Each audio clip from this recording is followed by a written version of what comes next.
ত্রয়োদশ জাতীয় সংসদ নির্বাচনে প্রার্থীর মনোনয়নপত্র জমা দেওয়ার শেষ দিন আজ।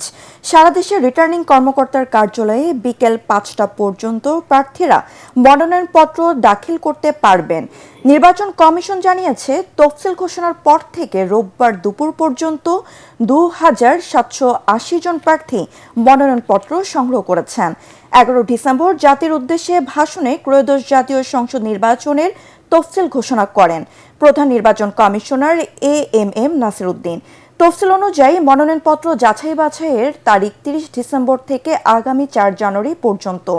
মনোনয়নপত্র বাছাই রিটার্নিং কর্মকর্তার সিদ্ধান্তের বিরুদ্ধে আপিল দায়ের তারিখ ৫ জানুয়ারি থেকে ৯ জানুয়ারি। আপিল নিষ্পত্তি ১০ জানুয়ারি থেকে ১৮ জানুয়ারি। প্রার্থিতা প্রত্যাহারের শেষ দিন ২০ জানুয়ারি আর প্রতীক বরাদ্দ ২১ জানুয়ারি। আগামী ১২ ফেব্রুয়ারি বৃহস্পতিবার সকাল ৭:৩০ থেকে বিকাল ৪:৩০ পর্যন্ত বিরতিহীনভাবে ব্যালট পেপারের মাধ্যমে স্বচ্ছ ব্যালট বাক্সে ত্রয়োদশ জাতীয় সংসদ নির্বাচন ও গণভোটের ভোট গ্রহণ অনুষ্ঠিত হবে।